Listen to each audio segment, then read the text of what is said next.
Right now, though, let's talk about BC doctors. So doctors across this province are being asked to ratify a new, what they call, physician master agreement. And this was a deal that was reached between the BC Medical Association and the government. However, anesthesiologists say thanks, but no thanks. They do not want any part of this deal, and in fact voted overwhelmingly to reject it. Dr. Roland Orfaly joins us now, the Executive Director of the BC Anesthesiologist Society. Dr. Orfaly, thanks for joining us.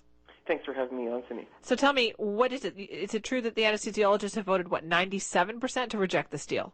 That's accurate. So we had our own vote that we sent ballots out to every anesthesiologist in the province, and the tally was added up yesterday, and fully 97% of anesthesiologists across the province reject the agreement that was negotiated by the BC Medical Association. And how many people are we talking about? You're talking about, there's about 400 anesthesiologists who are actively practicing in the province out of about 11,000 doctors total. And part of the story, why did we have to send out our own ballots? And it's because although the BC Medical Association claims that they're going to represent all doctors, there's a lot of doctors who aren't members of the BCMA. And if you're not a member of the BCMA, you don't even get a ballot from them.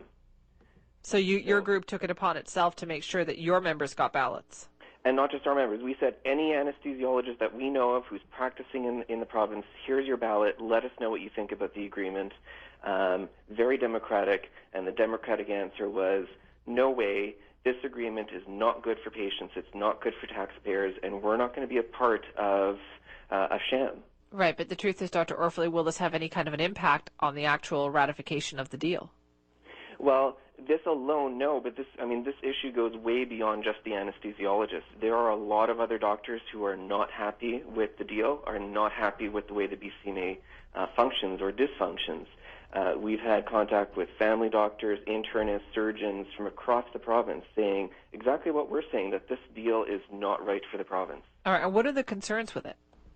Well, the main thing, it's a 205-page agreement, and when you actually read through it, which I'm told even the BCMA board members haven't necessarily even read it before approving and recommending it, it really just consolidates power and consolidates communications control within a very small group of appointed bureaucrats with little or no medical input, and certainly does not reflect the grassroots, the doctors, the nurses, and everyone else on the ground who see the problems in the healthcare system.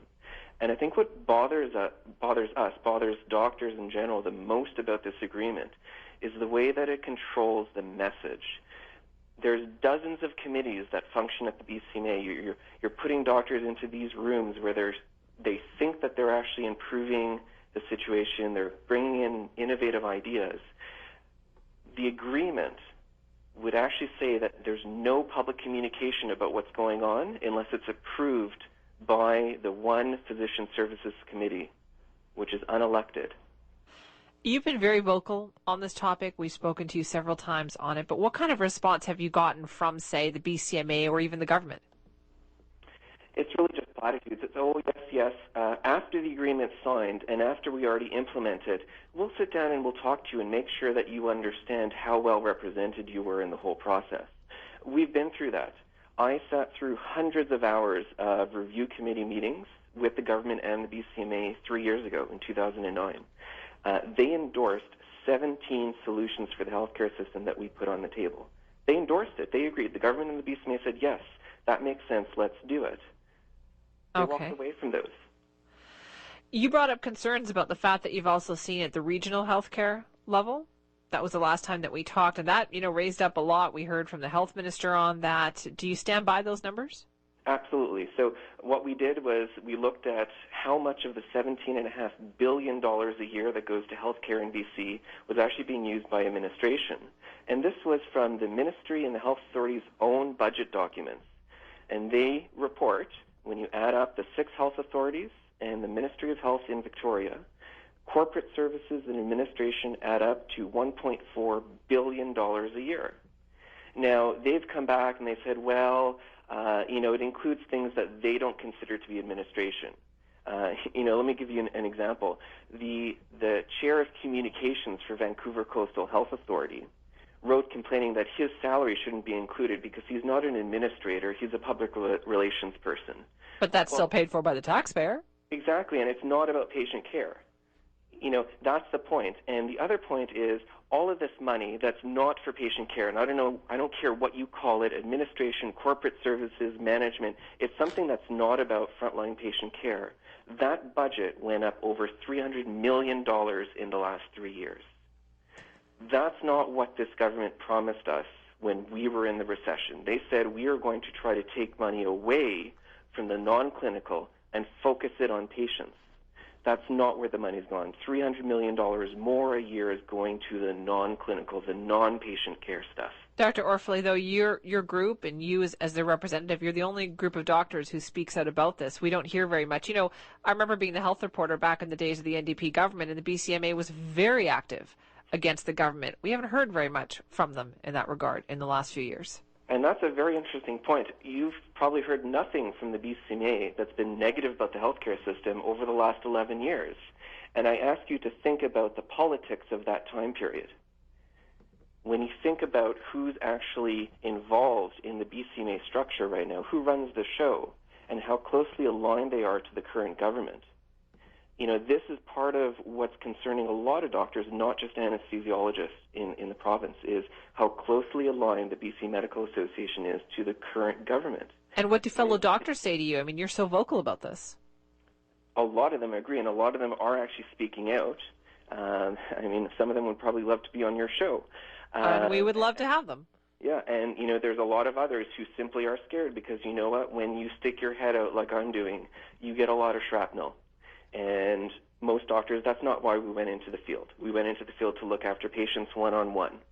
And to be out in public and to be attacked and being, dealt with the way that we are, often by our own quote-unquote association, the BCMA, attacking us, is not a comfortable situation to be in. But you know what? When you see every day the patients suffering at the hands of a healthcare system that's failing, someone has to speak out. And that's the problem with this agreement, is it's about hiding and denying the problems instead of actually sitting down and saying, let's admit there's a problem and let's fix it. And what's next then for the anesthesiologists? Well, you know what? I think this is much bigger than the anesthesiologists. I think it comes back to the government, and the people of BC really need to put pressure on their elected representatives. Tell them, you need to do what you promised us 11 years ago. In the Liberal election platform from 2001, they promised that they would sit down with the frontline workers, the nurses, the doctors, the therapists, all the others that are there dealing with patients, and figure out how to fix the healthcare system. And that's not what they're doing. Dr. Orfaly, thanks very much for your time today. Thank you, Simi. You can find out more at their website, which is bcdeservesbetter.com. That's what the BC anesthesiologists and their information. Dr. Roland Orfaly was our guest, the executive director. Dr. Roland Orfaly was our guest, the executive director of the BC Anesthesiologists Society.